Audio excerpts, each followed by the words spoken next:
વલ્લભના મારા વૈષ્ણવો, જય જય શ્રી ગોકુલેશ. વૈષ્ણવ, ગઈકાલે સત્સંગમાં આપણે જોયું કે નંદરાયજીનું બાળક યુગે યુગે અવતાર ધારણ કરે છે. સતયુગમાં તેનો વર્ણ શ્વેત રંગનો હતો, ત્રેતાયુગમાં તેનો વર્ણ લાલ રંગનો હતો, દ્વાપર યુગમાં તેનો વર્ણ પીળો રંગનો હતો અને હાલમાં તે કૃષ્ણ વર્ણને પ્રાપ્ત થયો છે. તેવું ગર્ગાચાર્યજીએ નંદરાયજીને જે કહ્યું હતું તે નંદરાયજીએ ગર્ગાચાર્યજીના વચનો વ્રજવાસીઓને કહ્યા છે. હવે એના પછી નંદરાયજીએ ગર્ગાચાર્યજીની શું વાતો કરી છે એ જાણતા પહેલાં એક દાનનું પદ આપણે શ્રવણ કરીએ. આજનું પદ છે: ગઢતે ઉતરી ગ્વાલિની શીશ મહી કુમાટ. કીર્તન કુંજમાં આ કીર્તન 1013 નંબરનું છે. ગઢતે ગ્વાલિની ઉતરી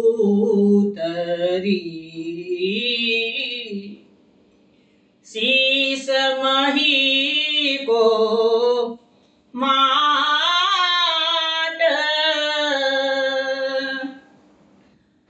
આડો કનૈયો વેહરયો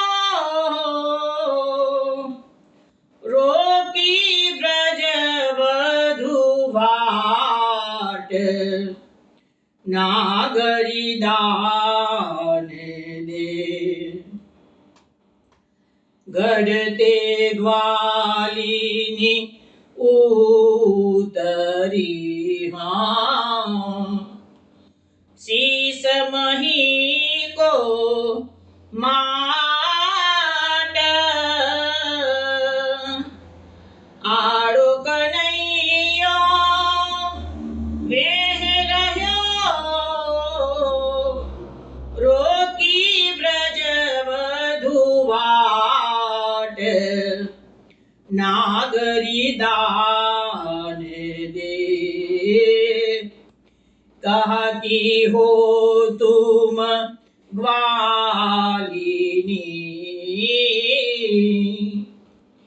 કહતી હારો નામ.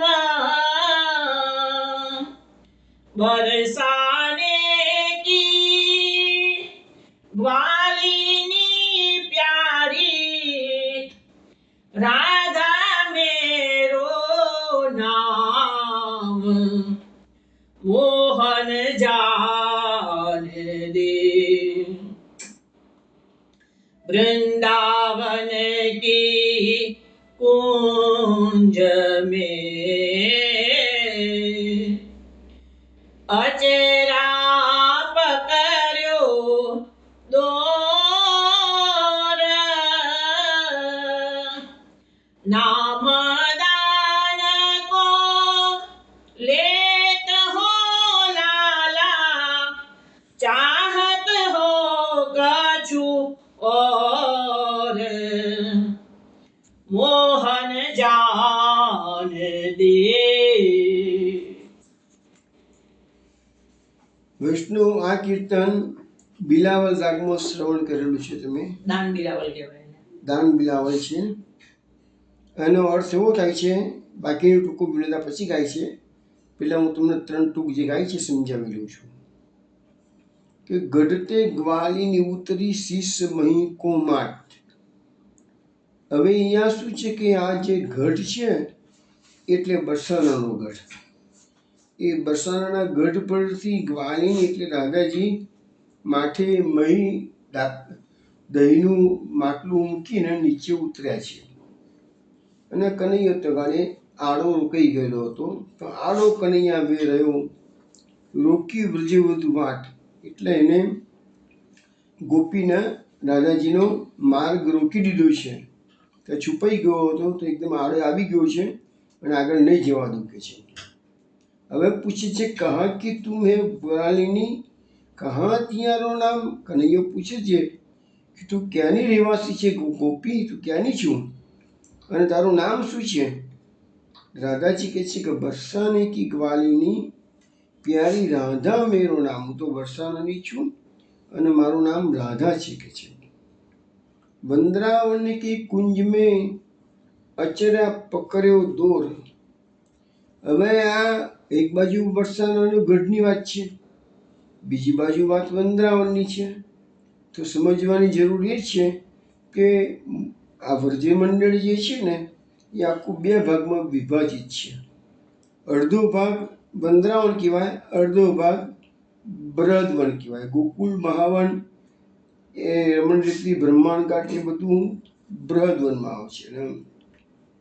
નંદગામ, બરસાણા, કામવન, જતીપુરા એ બધું વૃંદાવનમાં આવે છે. એટલા માટે અહીંયા શબ્દ વાપર્યું છે વૃંદાવન કી કુંજ મેં અચરા પકડ્યો દોર. કે પહેલાં તો બ્રજમાં શાશ્વત કલ્પની લીલાઓ થઈ અને બધી ઘણી કુંજની કુંજો હતી. તો એ ભગવાન કનૈયો આડો રહી ગયો હતો, તો છુપાઈ ગયેલો હતો કુંજની અંદર, અને એકદમ દોડી અને આડો થઈ ગયો છે અને રાધાજીનો પાલવ અચરે એટલે પાલવ પકડી લીધો છે કે છે. હવે રાધાજી કહે છે કે નામ દાન કો લેત હો, લાલા ચાહત હો કછુઆર. કહે છે કે તું દાનની લેવાની વાત તો કરું છું કે છે, પણ રાધાજી છે ને કૃષ્ણના મનની વાત સમજી ગયા છે.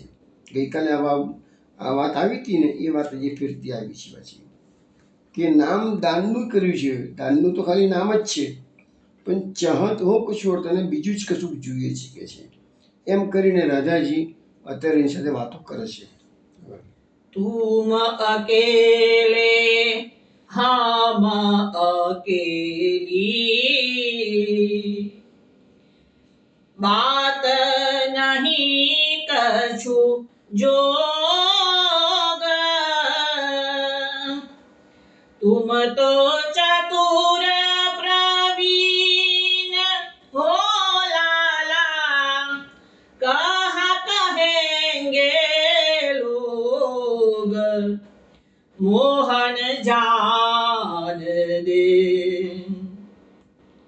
संग की सखी सब दूर निकस गई, हमरो की भन माज, घर तो दारुण सास है अब, होन लगी है साज, मोहन जान दे. तुम ओढ़ी है कामरी, हम पहर्यो है चीर, उमड़ घुमड़ आई बादरी अब, कहाँ बरसावत नीर, मोहन जान दे. હવે આ જે ત્રણ ટૂંક છે રાધાજી જ બોલે છે. એટલે એમ કે છે કે કુંજમાં બંને એકલા પડી ગયા છે અને કનૈયો આગળ જવા દેતો નથી. એટલે દાદાજી કહે છે કે તુમ અકેલે હમ અકેલી, બાત નહીં કચ્છું જોગ. એટલે કનૈયા અત્યારે તું એકલો છે ને હું પણ એકલી છું, તો આ વાત કંઈ સારી ન કહેવાય કે છે એમ. તુમ તો ચતુર પ્રવીણ હો કહા કહેંગે લોલ. તું તો ચતુર છે અને ઘણો હોશિયાર છે કે છે, ચાલાક છે તું તો કે છે. એટલે લોકો તો બધી મારી જ વાતો બધી કરશે કે છે. સંગ કે સખી સબ દૂર નિકસ ગઈ, હમ રોકી વનમાં જ. મારી સાથે જે સખીઓ હતી એ તો બધી આગળ નીકળી ગઈ છે ને મને એકલી તે આ વનમાં રોકી દીધી છે કે છે.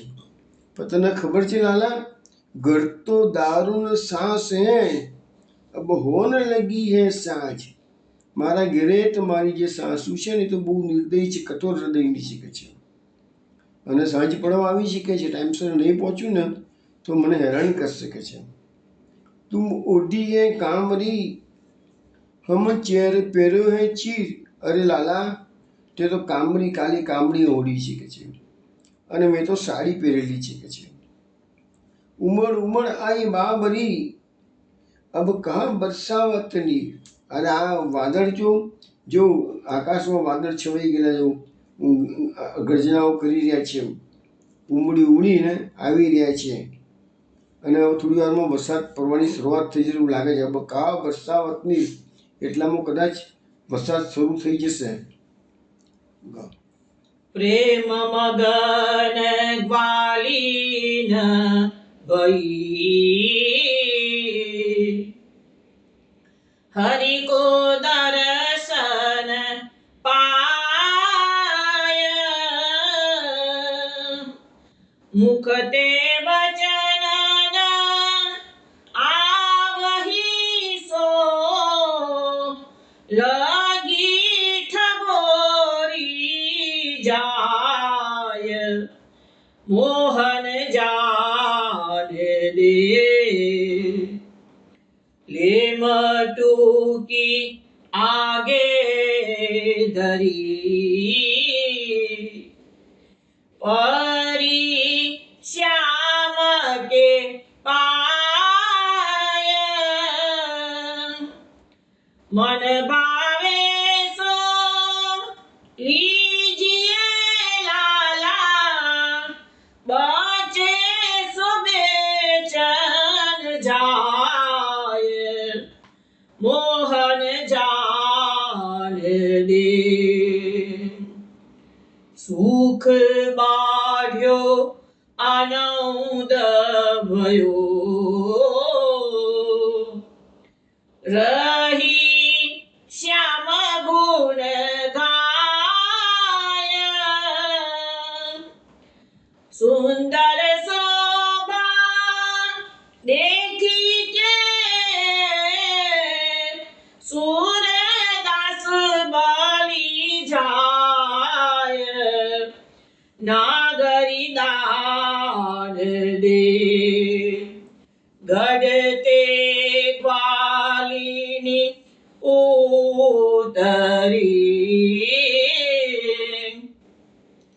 શીશ મહી કો માટ આડો કનૈયો વેહ રહ્યો રોકી બ્રજ વધુ ભાટ નાગરી દાન દે નાગરી દાન દે. અમે રાધાજી કનૈયાને સમજાવી રહ્યા છીએ કે આકાશમાં વાદળા છવાઈ ગયા છે, ગમે ત્યારે વરસાદ પડી જશે કે છે. એટલું બોલતા બોલતા તો રાધાજી પ્રેમ મગન ગ્વાલીને ભાઈ હરિ કો દર્શન પાય. ભગવાનના દર્શન કેવા છે? એ કોઈ પણ વ્યક્તિને દર્શન થાય તો પ્રેમ મગ્ન થઈ જાય છે. એટલે રાધાજીની પણ દશા હવે એવી થઈ ગઈ છે. કેવી દશા થઈ ગઈ છે કે છે? મુખતે વચન આવહી સો લગી ઠકોરી જાય. હવે રાધાજી બોલ્યા તો ખરા, પણ દશા એમની બગડી ગઈ છે અને પ્રેમ મગ્ન થઈ ગયા છે. એટલે મુખથી કોઈ વચન હવે આગળ કશું બોલી શકે એવી સ્થિતિ રહી નથી. અને જાણે કે રાધાજી કનૈયાના દર્શનથી ઠગાઈ ગયા હોય એમ સ્થિર થઈ ગયા છે. પછી લે મટુકી આગે ધરી પરી શ્યામ કે પાય. હવે જે દાણા માગવાની વાત હતી એટલે એમને દહીંનું જે માટલું હતું એ કનૈયાના ચરણોમાં મૂકી દીધું અને કનૈયાના પગે પડી શકે છે. મન ભાવે સો લીજીએ બચ્ચે સો બેચે ન જાય. લાલાને કહી દીધું કે તને જેટલું જોઈએ એટલું તું લઈ લે, બસ બધી વધશે તો હું વેચવા માટે જઈશ. સુખ બાઢ્યો આનંદ ભયો રહી શ્યામ ગુણ ગાય. હવે જે સ્થિતિ નિર્માણ થઈ છે કેવી છે? એકદમ આનંદપૂર્ણ વાતાવરણ થઈ ગયું છે. કારણ કે કનૈયાના દર્શન જે થયા છે તો દર્શનનું સુખ પ્રાપ્ત થયું છે. શ્યામના ગુણ ગાવાના રાધાજી ચાલુ કરી દીધા છે કે છે. પણ આ બધું સુરદાસજી કહે છે કે સુંદર શોભા દેખી કે સૂરદાસ બની જાય. દર્શન કરતાં કરતાં સુરદાસજી આ લીલા ગાઈ રહ્યા છે. એટલે કે આવી સુંદર શોભાનું હું દર્શન કરું છું. સુરદાસ કે હું આ લીલા પર વારી જાઉં છું. તો વૈષ્ણવ આ દાનનું એક પદ આપણે શ્રવણ કર્યું છે. હવે આપણે નામકરણ વખતે ગર્ગાચાર્યજીએ જે શ્લોકો કહેલા હતા 7 શ્લોકો, એ 7 શ્લોકોની વાત નંદરાયજી અત્યારે વ્રજવાસીઓની જે શંકાના જવાબમાં કહી રહ્યા છે. હવે પછી ગઈકાલ સુધીમાં આપણો જે શ્લોક જોયો પછીનો શ્લોક જોઈએ છીએ. પ્રાગયમ વસુદેવસ્ય ક્વચિત જાત સમાતવાત્મજ વાસુદેવ ઇતિ શ્રીમાન અભિજ્ઞા સંપ્રચક્ષતે. એટલે ગર્ગાચાર્યજી નામકરણ કરતા કે છે પેલા કોઈક સ્થળે સમયે આ તમારું પુત્રએ વસુદેવજીને ત્યાં જન્મ લીધો હતો, એટલે કેટલાક લોકો એને વાસુદેવ પણ કહે છે. હવે નામકરણની વિધિ ચાલી રહી છે, એમાં બધા શ્લોકો આવેલા છે. 8મો અધ્યાય છે, પણ અત્યારે આ શંકાઓના જવાબમાં એ જ વાતો બધી રિપીટ થઈ રહી છે. મહાપ્રભુજી સુબોધજીમાં વાસુદેવ શબ્દનો અર્થ કરતા કે છે કે વસુ એટલે ધન અને દેવ એટલે કે એનો દેવ એટલે એના પતિ થાય કે છે. તો ધનનો પતિ એટલે કોણ? તો વસુદેવ એટલે લક્ષ્મીના પતિ કે છે. તો આ લક્ષ્મીના પતિ એ વાસુદેવ.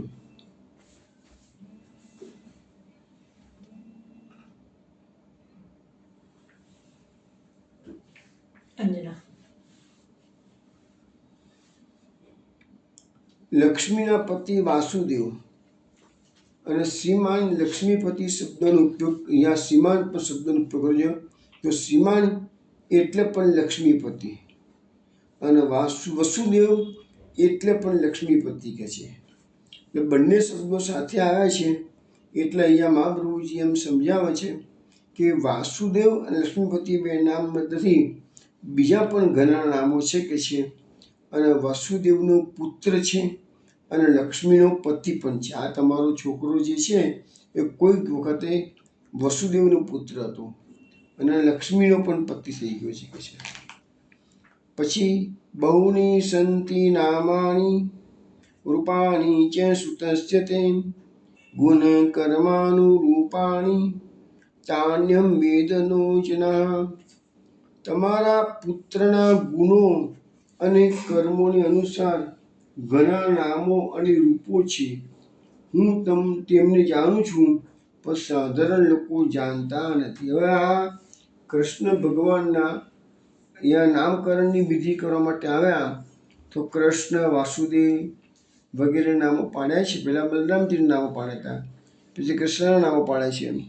પણ પછી વિશેષ નામો એમને કયા નથી ભાગવત પ્રમાણે. બીજા પુરાણોમાં કયા છે. આમાં બ્રહ્મવૈવર્ત પુરાણમાં ઘણા નામો કયા છે ગર્ગાચાર્યજીએ. બ્રહ્મવૈવર્ત પુરાણ પ્રમાણે તો ગર્ગાચાર્યજી વસુદેવજી નંદરાયજીના ત્યાં લાલાના નામકરણ વિધિ કરી અને પછી બરસાના ગયા છે. અને બરસાનાઓજીને પાછા લાલાની રાધાજીની નામકરણ વિધિ કરી છે. અને એ વખતે ગર્ગાચાર્યજીએ વૃષભાનજીને કહી દીધેલું કે તમારી જે છોકરી છે એનો વિવાહ તો નંદરાયજીના પુત્ર કૃષ્ણ સાથે થવાનો છે કે છે. પણ એ બધી વાતો શ્રીમદ ભાગવતમાં નથી, એ બધું બ્રહ્મવૈવર્ત પુરાણમાં એમાં વર્ણન આવે છે. એટલે અહીંયા તો ફક્ત 2 જ નામ બતાવે છે અને પછી કહ્યું છે કે તમારા પુત્રના ગુણો અને કર્મોના અનુસાર ઘણા નામો છે. એટલે ટૂંકામાં બતાવી દીધું કે 2 ઘણા જ નામો છે. પણ એમને કહી દીધું તાન્યમ વેદ નો જન. તાન્યમ એટલે હું જાણું છું. વેદ નો જના, કોઈ લોકો તાન્યમ વેદ એટલે હું જાણું છું. નો જના, લોકો જાણતા નથી આના નામ ને ગુણ. હવે એ વસ્તુ છે અહીંયા. તો શ્રીમદ ગીતાની અંદર ભગવદ્ ગીતામાં 4થો અધ્યાય છે જ્ઞાન કર્મ સંન્યાસ યોગ. એમાં પણ ભગવાન શ્રી કૃષ્ણ અર્જુનને કહે છે કે જન્મ કર્મ ચ મે દિવ્યમ એવમ યો વેત્તિ તત્વતઃ ત્યક્ત્વા દેહમ પુનર્જન્મ નૈતે મામેતિ સો અર્જુન. એટલે અર્જુન, મારા જન્મ અને કર્મ તો ઘણા દિવ્ય છે કે છે, અને જે લોકો એને તત્વથી જાણે છે એ લોકોને આ દેહ ત્યાગ કર્યા પછી પુનર્જન્મ લેવો પડતો નથી.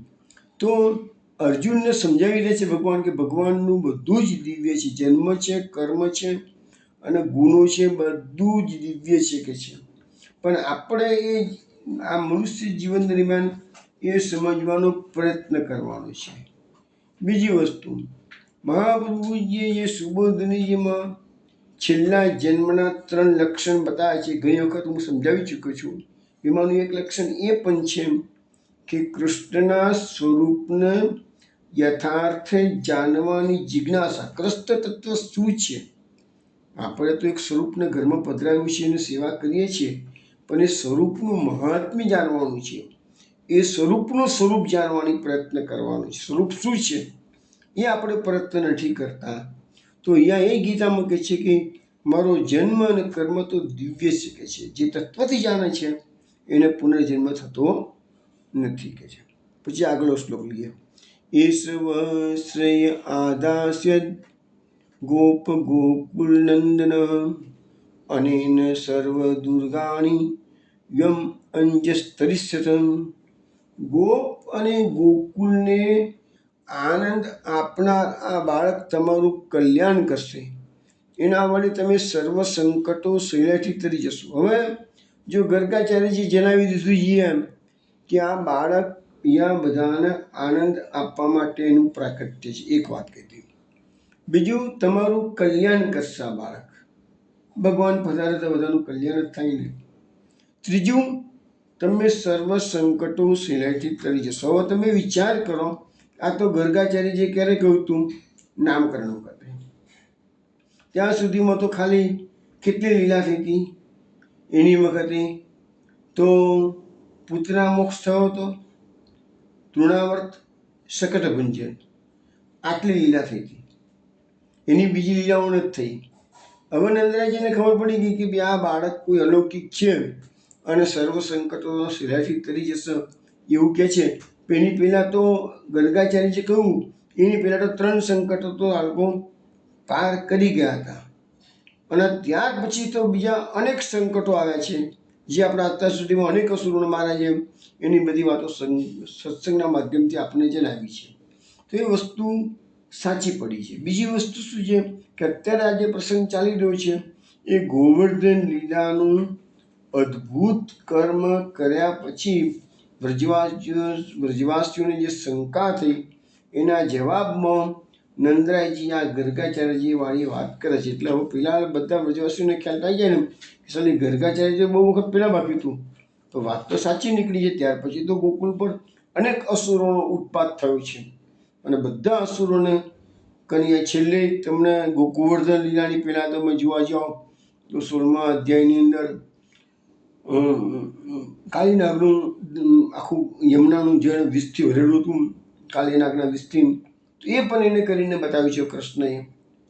તે બધા સંકટોને ભગવાને દૂર કરાયા છે. એ વસ્તુ બધા જાણે છે, અને આ જ વાત ગર્ગાચાર્યજી ત્યારે નંદરાયજીને જણાવી રહ્યા છે. એટલે તમારે અહીંયા અનેન સર્વ દુર્ગાની એટલે સંકટો, ગમે એટલા સંકટો તમારા પર આવશે પણ તો પણ તમારો વાળ વાંકો કોઈ કરી શકવાનું નથી.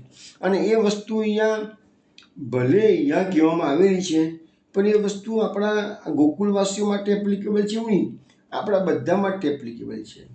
કે જે કૃષ્ણની ભક્તિ કરે છે એ સહેલાઈથી સર્વ સંકટોનો તરી જશે.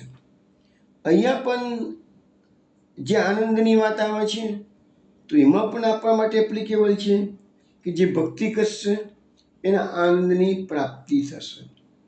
કલ્યાણની વાત આવે છે તો એ બી આપણા માટે એપ્લિકેબલ છે કે જે કૃષ્ણ ભક્તિ કરશે એનું કલ્યાણ થશે. એટલે 3 વસ્તુ ગોકુળવાસીઓ માટે ભલે ગર્ગાચાર્યજી કીધી છે પણ એ આપણા માટે પણ એપ્લિકેબલ છે. પછીનો શ્લોક.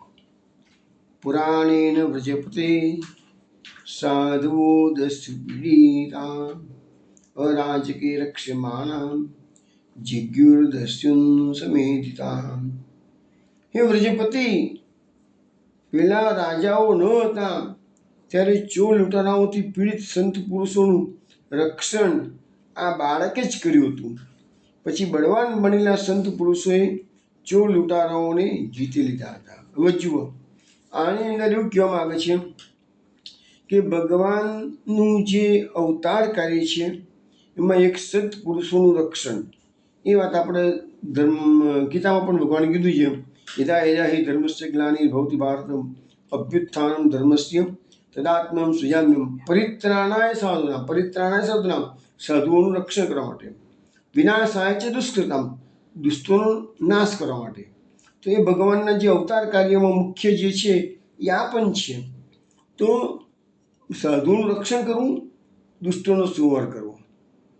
એટલે લખે છે અહીંયા કે જ્યારે પહેલાંના જમાનામાં જે રાજાઓ હતા ને એ બધા ધર્માત્મા હતા. એ રાજાઓ ધર્મનું આચરણ કરતા હતા, એટલે એમના રાજ્યમાં કોઈ ચોર લૂંટારાઓ જે સંત પુરુષોને હેરાન ના કરે, પ્રજાને હેરાન ના કરે, એની પૂરી તકેદારી રાખતા હતા અને કડકમાં કડક દંડ આપવામાં આવતો હતો. પણ જ્યારે રાજાઓ ન હોય કોઈ કારણસર, અને એ વખતે કહે છે કે આ જે સંત પુરુષો હોય એ ચોર લૂંટારાઓથી હેરાન થઈ જતા હતા.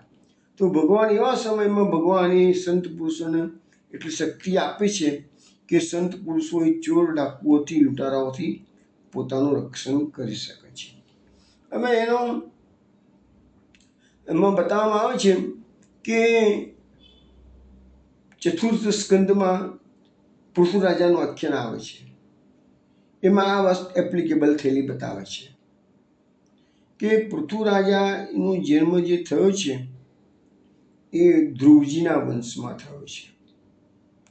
ધ્રુવજીની 6ઠ્ઠી પેઢીએ અંગરાજા થયા. અંગરાજા બહુ ધર્માત્મા હતા, પણ અંગરાજાના ત્યાં વેનનો જન્મ થયો.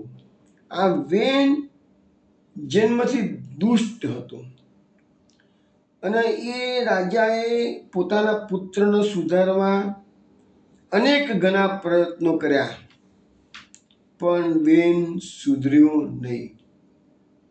છેવટે કંટાળીને અડધી રાત્રે અંગરાજા રાજપાટ છોડીને જંગલમાં તપસ્યા કરવા જતા રહ્યા.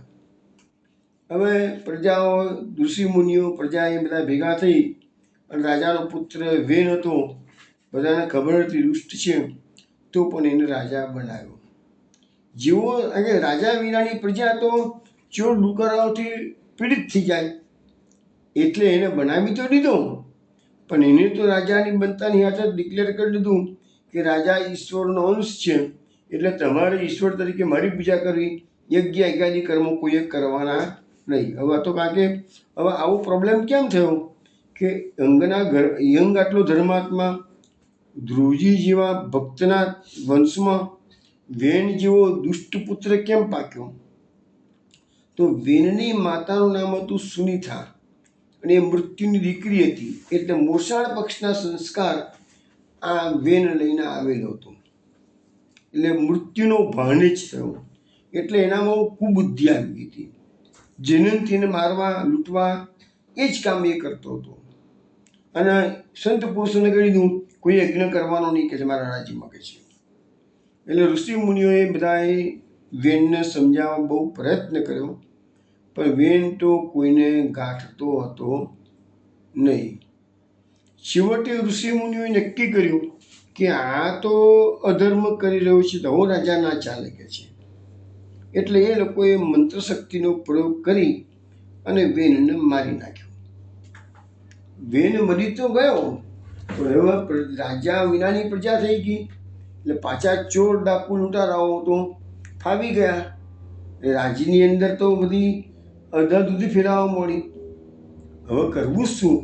પણ એ જમાનામાં શું હતું કે ઋષિ મુનિઓ સમર્થ હતા, જો મંત્ર શક્તિથી રાજાને મારી શકે છે. એ જ ઋષિ મુનિઓને ખ્યાલ આવી ગયું કે જો આપણે રાજા વિનાની પ્રજા હશે તો આપણો ઉદ્ધાર નહીં થાય, મીન્સ કે પ્રજાનું રક્ષણ નહીં થાય.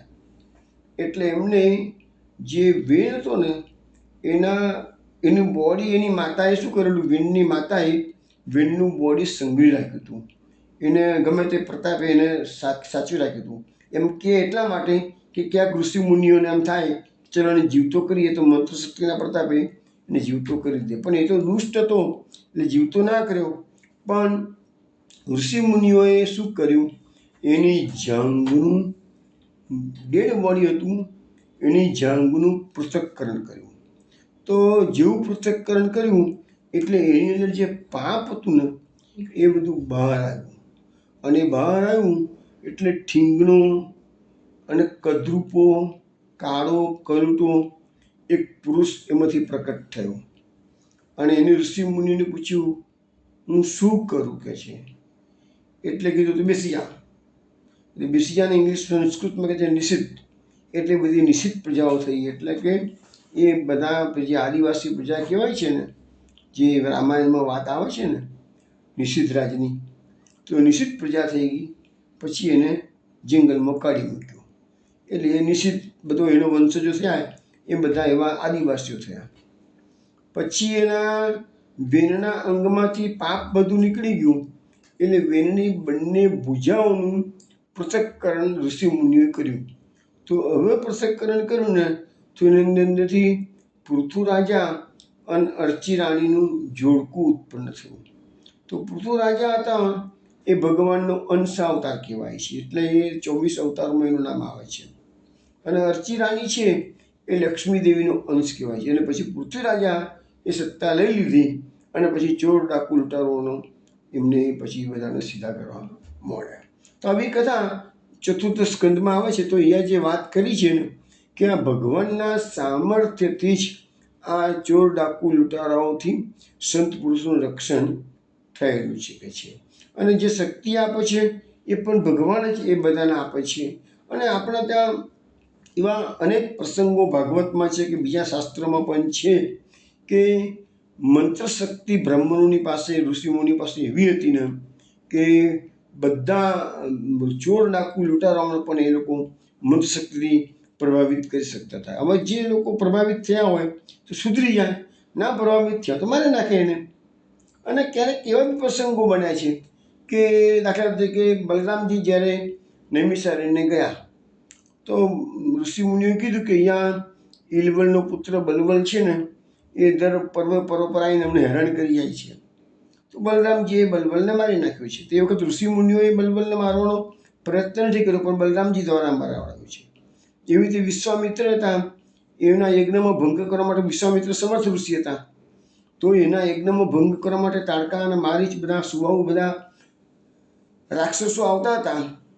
તો એ દશરથ રાજા પાસે જાય છે અને રામ અને લક્ષ્મણને માગે છે કે તમારા બંને પુત્રો મને આપો, મારે યજ્ઞ કરવો છે અને આ બધા રાક્ષસો મને હેરાન કરે છે. એટલે યજ્ઞ કરતી વખતે એ રાક્ષસોથી મારા યજ્ઞનું રક્ષણ કરે.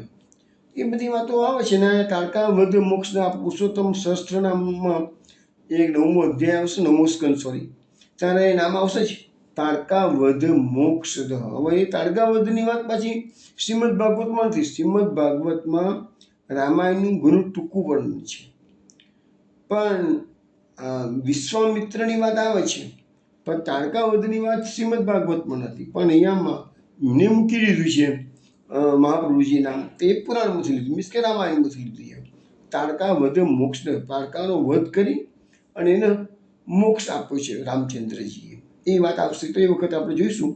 પણ કહેવાનો મતલબ શું છે કે અહીંયા જે શ્લોક લખવામાં આવેલો છે ને કે સંત પુરુષોથી ચોર ડાકુ લૂંટારાઓથી સંત પુરુષોનું રક્ષણ ભગવાન કો તો એમના સામર્થ્યથી કરે છે અથવા પોતાની રીતે કરે છે, પણ એમનું રક્ષણ કરે છે. એટલે ભગવાનના ભક્તોને ક્યારેય ચિંતા કરવાની નહીં. કેવી રીતે રક્ષણ કરવું એ ભગવાનને ચિંતા કરવાની, આપણે ચિંતા, આપણે તો આપણું કાર્ય કર્યા કરવાનું છે, ભક્તિ કર્યા કરવાની છે. અમે આગળના શ્લોકો જોઈએ. યૈતસ્મિન મહાભાગા પ્રીતિમ કુર્વન્તિ માનવા ન્યાર્યોપી ભવન્તિ એતાત વિષ્ણુ પક્ષાણિ વાસુરા તસ્માત નંદકુમારોયમ નારાયણ સમો ગુણે શ્રિયાકૃતાનુભાવેન તત્કર્મ સુન વિસ્મય. હવે અહીંયા મેં 2 શ્લોકો કીધા. એનો અર્થ એવો થાય કે જેમ ભગવાન વિષ્ણુના ભક્તોનો રાક્ષસો પરાભવ કરી, જે આપણા આગલા શ્લોકમાં એ જ વાત આવી ગયા કે ભગવાન વિષ્ણુના ભગવાનના ભક્તોનો રાક્ષસો પરાભવ કરી શકતા નથી. એવી જ રીતે આ બાળક એમ નથી કહેતા એમ કે આ સાક્ષાત ભગવાન છે, નથી કહેતા. ગર્ગાચાર્ય જાણે છે, અન્ય વેદોનો જ એના કીધું છે, પણ ગર્ગાચાર્ય જેવું સ્પષ્ટ બોલતા નથી. કેમ? એ બોલવા તો ગયા, તસ્માદ નંદ કુમારોયમ નારાયણ આટલું બોલ્યા એટલે ભગવાન સમજી ગયા કે આ કહેવામાં ગયા તો આ કુમારો તો નારાયણ, આ કુમાર છે ને નંદકુમાર એ નારાયણ જ છે. પણ ભગવાને ત્યાં ગાળે જશોદાજીના ખોળામાં બિરાજતા ગર્ગાચાર્યજીને મોટી આંખ કરીને કીધું, હે ખબરદાર, જો મારી ઓળખાણ આપી દીધી છે તો કહેજો.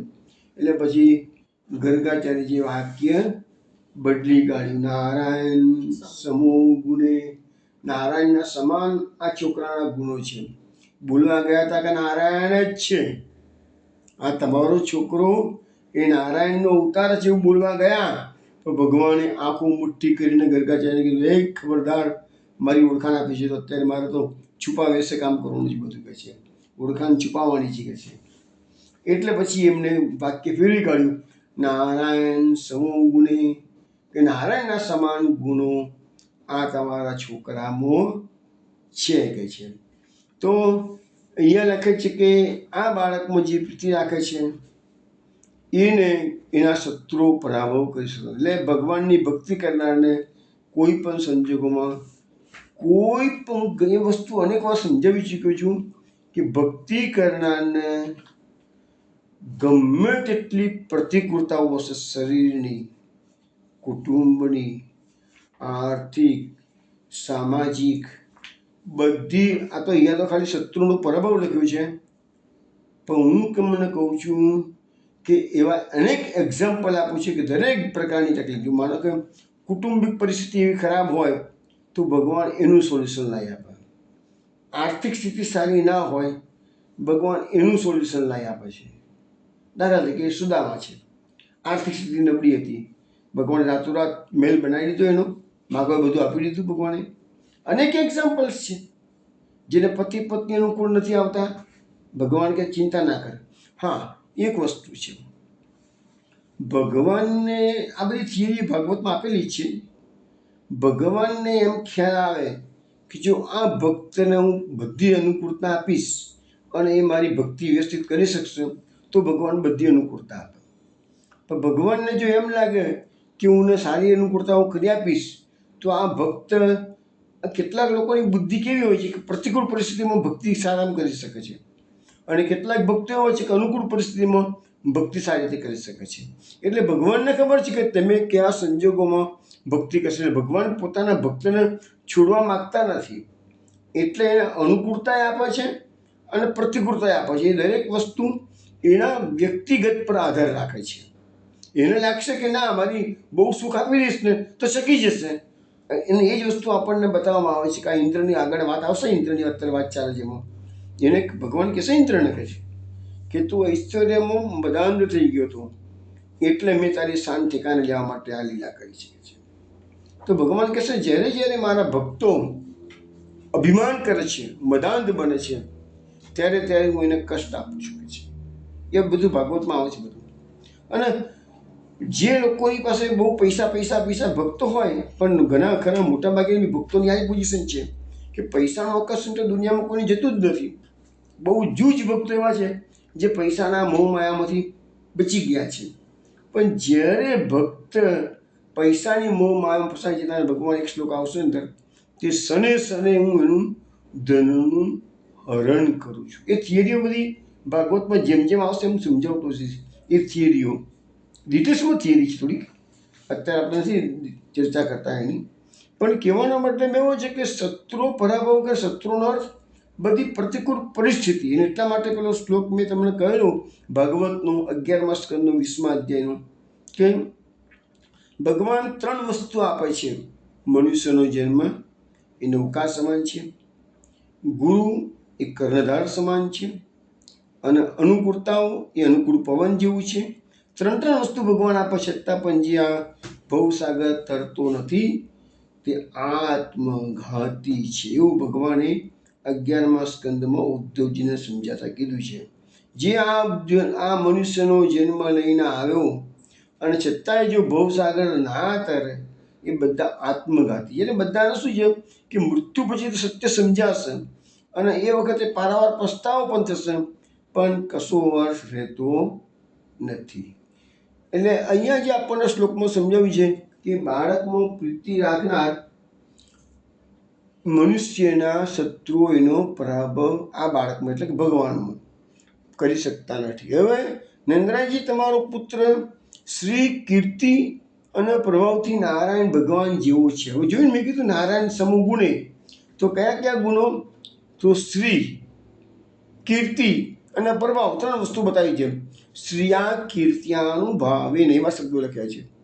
તો નંદરાયજી હવે કહે છે કે હે ગોપો, એનું અદ્ભુત ચરિત્ર જોઈને હવે તમારે આશ્ચર્ય કરવું. અહીંયા નંદરાયજીએ ગર્ગાચાર્યજીના 7 શ્લોકો પૂરા કરી અને કહી દીધું છે તત્કર્મ શું ન વિસ્મય, તમારે એના કર્મોથી એની લીલાઓથી વિસ્મય પામવો જોઈએ નહીં. અને ગર્ગાચાર્યજી જ્યારે નામકરણ વિધિ કરાયા હતા અને આ શ્લોકમાં છેલ્લી તું કેટલી જુદી પાડેલી કે તત્ ગોપાયસ્વ સમાહિત, એવું કીધું. ગોપાય સમાહિત એટલે કે તમે આ બાળકનું રક્ષણ કરો. તમે નાનો છે, તમે રક્ષણ કરો, પછી એ તમારું રક્ષણ કરશે એમ કીધું છે. હવે અહીંયા મહાપ્રભુજી સુબોધરીજીમાં સમજાવે છે કે ઉત્તમ ભાગ્ય વિના એનામાં પ્રીતિ થતી નથી. એટલે ભગવાન આમાં જો એક વસ્તુ છે કે અહીંયા ગર્ગાચાર્યજી નંદરાયજીને કહે છે કે તમે એનામાં પ્રીતિ કરો. એ પ્રીતિ કરશો તો તમારા શત્રુઓનો પરાભવ આ બાળક જ કરશે. આ જ વસ્તુ મહાપ્રભુજી થોડી જુદી રીતે કહે છે કે ઉત્તમ ભાગ્ય એટલે કશું નથી, ભગવત કૃપા. ભગવત કૃપા વિના ભગવાનમાં પ્રીતિ થતી નથી. આ વસ્તુ તમે સમાજમાં બધી જગ્યાએ નજર કરશો ને તો આ વસ્તુ હશે. બધાને ભગવાનનો પ્રેમ, જે લોકો ભગવાનની ભક્તિ કરતા હોય એનો અર્થ એવો નહીં કે ભગવાનનો પ્રેમ છે. ભક્તિ કરનારા અનેક લોકો છે, પણ પ્રેમ કરનારા બહુ ઓછા છે. અને ભક્તિ ન કરનારા તો એનાથી વિશેષ છે પાછા. એટલે જે લોકો ભક્તિ નથી કરતા એનો તો પ્રેમ હોવાની કોઈ શક્યતા જ નથી. પણ ભક્તિ કરનારાને પ્રેમ છે એવું ખાતરીપૂર્વક ના કહી શકાય. ભક્તિ કરતા હોય કે બી કરવાનું છે એટલે કરવાનું એમ, પણ ભગવાનનો પ્રેમ થયો છે માટે ભક્તિ કરે એ બહુ વિલક્ષણ વાત છે. ને કૃપાનો કૃપાથી જ કંઈ થઈ શકે છે. એટલે લખ્યું છે કે જે મહાભાગ્યશાળી જીવ આ લાલામાં પ્રીતિ કરશે તે મનુષ્ય હોવા છતાં પોતાના શત્રુઓ પર વિજય પ્રાપ્ત કરશે. એટલે ભગવાનમાં સાચો પ્રેમ કરો તમે તો પછી તમારી બધી ચિંતા યોગક્ષેમમ વહામ્યમ, ભગવાને ગીતામાં વચન આપેલું છે ને, યોગક્ષેમમ વહામ્યમ, એના ભક્તો ચિંતા કરવાની હતી, હું એનું યોગક્ષેમ હું વહન કરું છું. સંસારની અંદર જે અઘરામાં અઘરા કાર્યો હોય એ ભગવાન પોતાના ભક્ત માટે સરળમાં સરળ કરી દે છે. કરતું અકર્તું અન્યથા કરતું.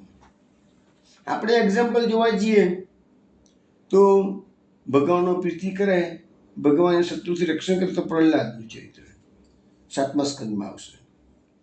પ્રહલાદને બધી જ પ્રતિકૂળ પરિસ્થિતિ હતી.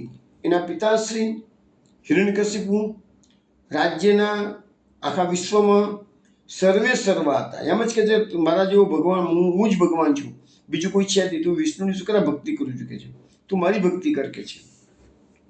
તો એટલી પ્રતિકૂળ પરિસ્થિતિમાં પણ પ્રહલાદે વિષ્ણુ ભગવાનનું નામ છોડ્યું નથી. એને અનેક પ્રકારના સંકટો, અનેક પ્રકારના ત્રાસ, દુઃખો આપ્યા છે. એના પિતાશ્રીએ પોતાના દીકરાને, નાનકડું કુમળું બાળક હતું પાછું, તો પણ એને અનેક પ્રકારના સંકટોમાં ભગવાને સહાય કરી છે.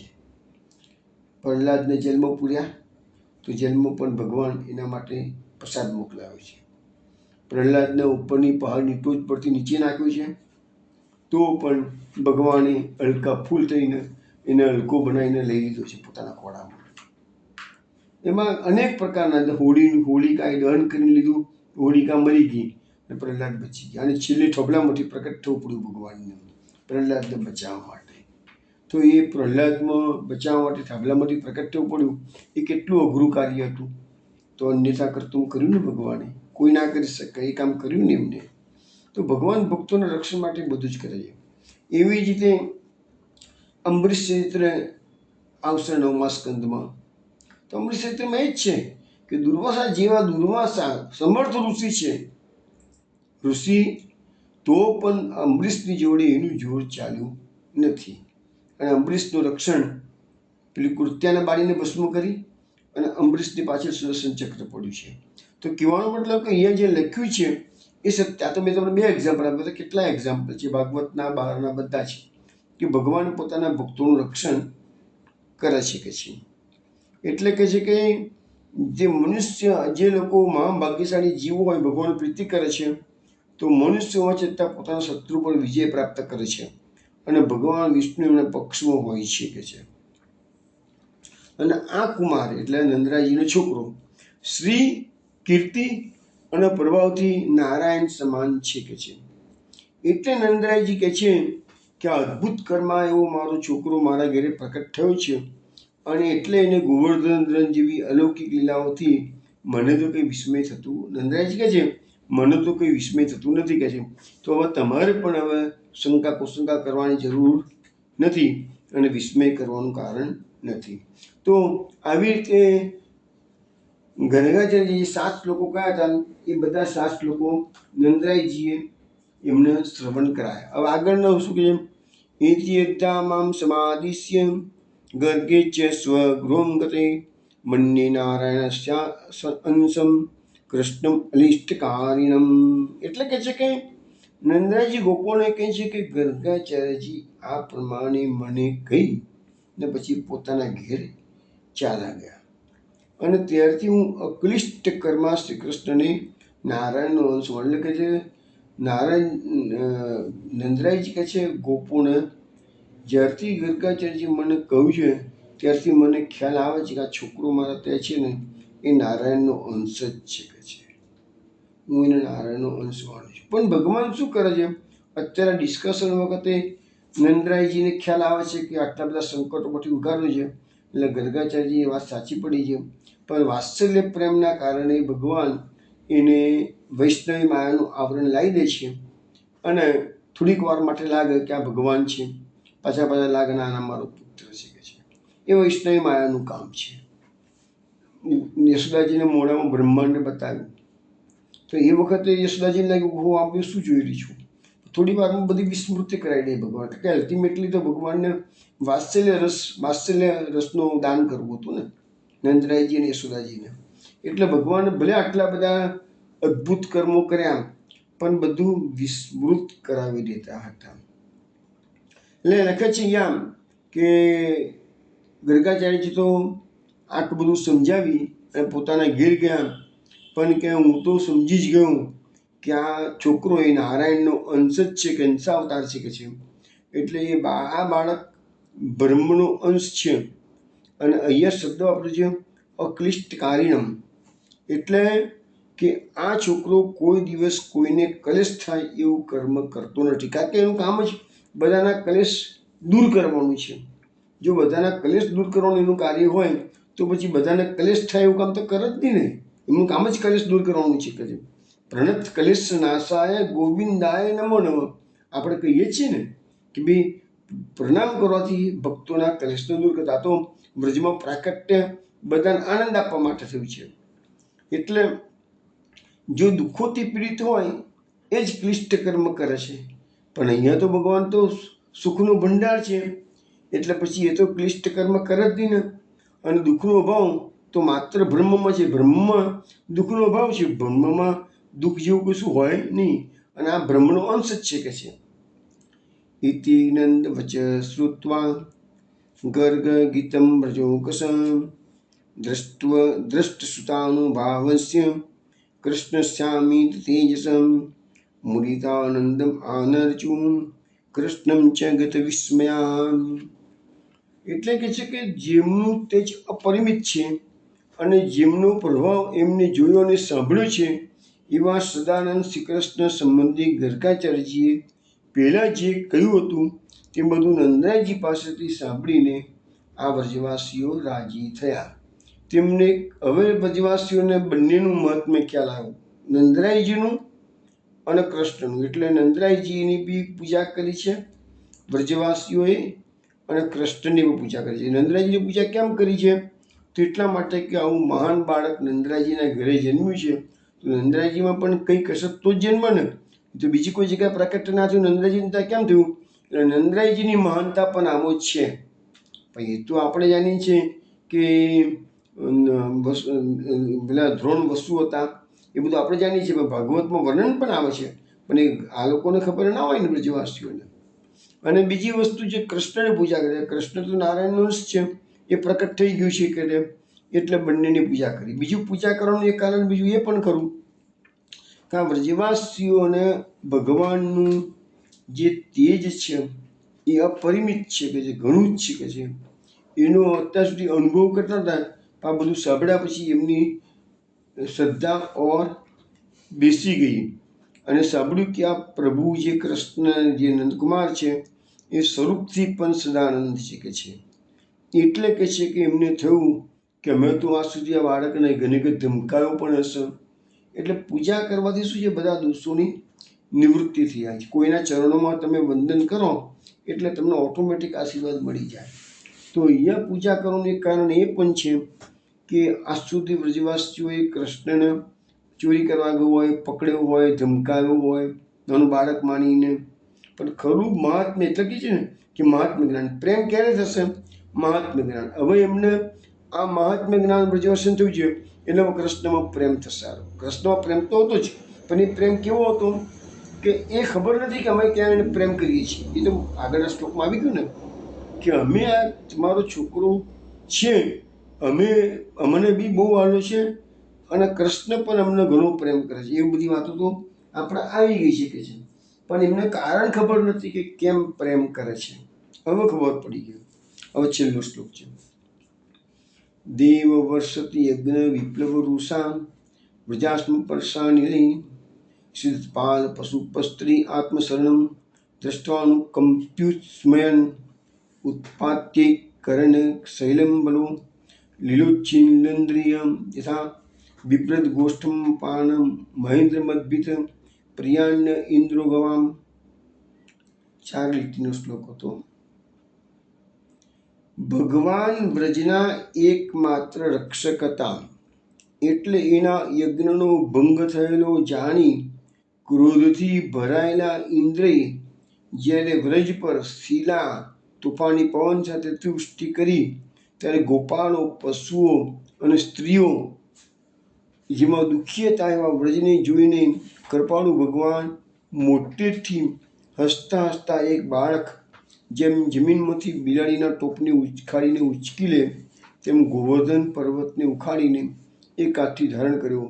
આવી રીતે જેમને વ્રજનું રક્ષણ કર્યું છે, ઇન્દ્રના અભિમાનનો ભંગ કર્યો અને જેમને ગોવિંદ નામ ધારણ કર્યું છે, તેવા ભગવાન અમારા પર પ્રસન્ન થવા. છેલ્લો શ્લોક એ સુખદેવજી બોલે છે અને એને ભગવાનની આખી જે લીલા છે એને ઉપસંહાર કરતા ટૂંકામાં વર્ણવી દીધી છે. પણ છેલ્લે એમને સુખદેવજી કીધું કે અમારા પણ પ્રભુ પ્રસન્ન થાવ. મહાપ્રભુજી સુબોધનીજીમાં એમ કે છે કે આ લીલાના 3 ફળ છે. એક તો ગોકુળની રક્ષા કરી, બીજું ઇન્દ્રનું અભિમાન ઉતાર્યું અને ત્રીજું ગોવિંદ નામ ધારણ કર્યું. ગોવિંદ નામ ધારણ કર્યું એ લીલા આપણે હવે આવતીકાલ 27મું અધ્યાય જોઈશું, તેમાં ગોવિંદ નામ ધારણ કર્યું છે એ બધી વાતો હશે. પણ 3 ફળ મહાપ્રભુજી આપણને બતાવે છે. ઇતિ શ્રીમદ ભાગવતા દશમ સ્કંદના તામસ પ્રકરણના અવાંતર તામસ સાધન પ્રકરણના ભગવાનના જ્ઞાન ધર્મનું નિરૂપણ કરતા 5મા અધ્યાય પરની શ્રીમદ વલ્લભ દીક્ષિત વિરચિત શ્રી સુબોધનીજી ટીકા પરનું વિવરણ સમાપ્ત. દશમ સ્કંદના સતત 26મા અધ્યાયનું વિવરણ સમાપ્ત થયું. હવે 3 વખત હરે રામ બોલવાનું છે. હરે નમઃ, હરે નમઃ, હરે નમઃ. હવે આપણી પાસે સમય થોડોક છે, તો આપણે અહીંયા કૃષ્ણ નામનું મહત્વ જે આવ્યું છે શ્લોક, તે કૃષ્ણ નામનું મહત્વનું એક સુંદર કીર્તન છે, એ વિનોદ આપણે શ્રવણ કરાવે છે. કૃષ્ણ નામ રટત રહત સોઈ ધન્ય કલી મેં, કૃષ્ણ નામ રટત રહત સોઈ ધન્ય કલી में ताके पद पंकज की रेणु में बाली में सोई धन्य कली सोई सुकृत सो पुनीत सोई कुलवंता जाको निशिवास रही कृष्ण नाम चिंता सोई धन्य कली में जोग यज्ञ तीर्थ व्रत कृष्ण नाम माही कृष्ण नाम बिना और कली उपाय नाही सोई धन्य कली में सबको सार कृष्ण कबहु नहीं बिसरिए कृष्ण नाम लेके अब भव सागर तारिए सोई धन्य कली में गोवर्धन धरन कृष्ण अति मंगलकारी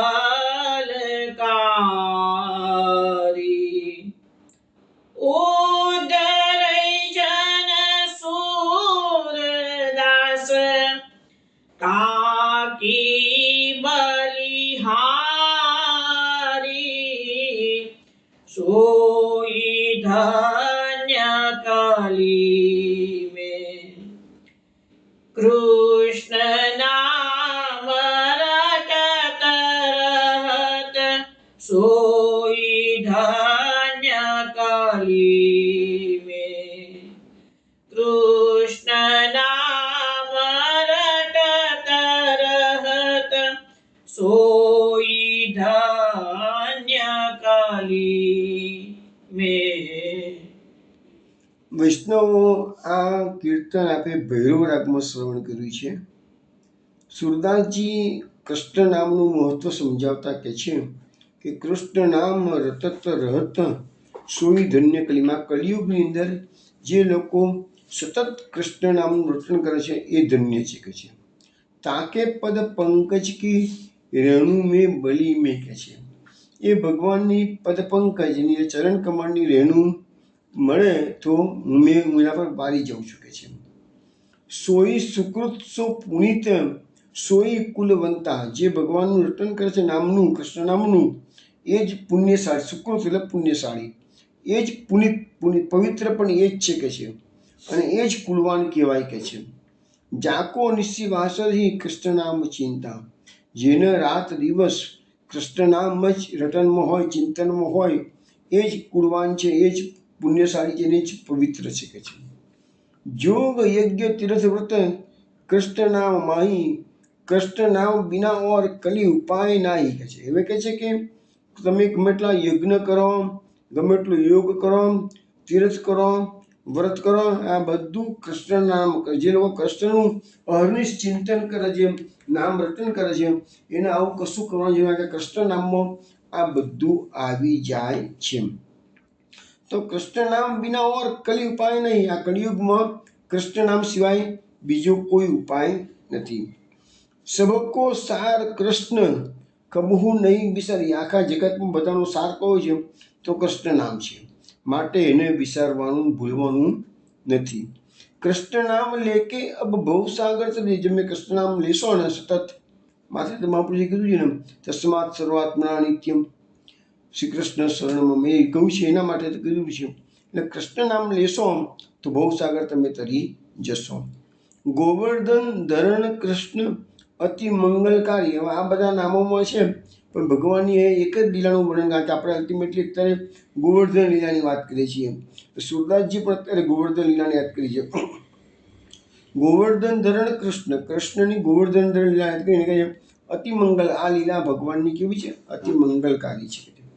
ઉદરે જન સુરદાસ ટાંકી બલિહારી. સુરદાસજી કહે છે આ લીલાનું ગાન કરવાથી ભક્તોનો ઉદ્ધાર થાય છે. એટલે ભક્તો અને તાકી બલિહારી, તો એના પર હું વારી જાઉં છું. હવે વૈષ્ણવ, આપણે આ જે 27મો અધ્યાય છે એનું મહાપ્રભુજીએ દસમ સ્કંદની જે અનુક્રમણિકા છે એમાં 2 ચરણ લખેલા છે કે ધૃતિ ગોવર્ધનસ્ય સુરેન્દ્ર ગર્વહરણમ.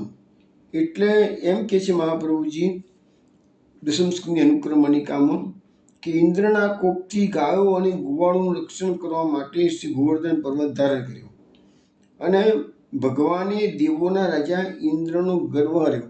તો આટલા 2 ચરણ લખી મહાપ્રભુજીએ આખો અધ્યાય આટલામાં સમાવી લે. મેં કહું ને કે દસમ સ્કંદની અનુક્રમણિકામાં મહાપ્રભુજીએ 68 શ્લોકોમાં દસમ સ્કંદના બધા અધ્યાયને આવરી લીધા છે.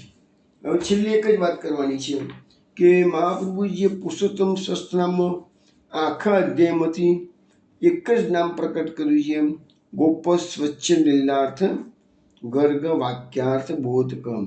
તો ગોપોએ સ્વચ્છંદ આ ભગવાનની આ જે લીલા હતી એનો સ્વચ્છંદ રીતે અર્થ કર્યો છે કે આ બાળક કોણ, શંકા કુશંકાઓ કરી છે એમ.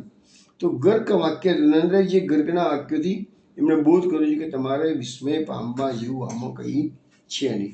ચાલો વૈષ્ણવ, અહીંયા 27મો અધ્યાય 26મો અધ્યાય પૂરો થયો છે અને આવતીકાલે આપણે 27મો અધ્યાય લઈશું અને 27 ને 28 બંને અધ્યાય પૂરા થશે એટલે કોઈ 29મા અધ્યાયથી રાસ પંચાયતનું પ્રકરણ આપણું શરૂ થશે. અને 27મો અને 28મો અધ્યાય ખૂબ નાના અધ્યાય છે એટલે જલ્દી પૂરા થઈ જશે. ચલો વૈષ્ણવ, જય શ્રી ગોકલેશ, જય શ્રી ગોકલેશ,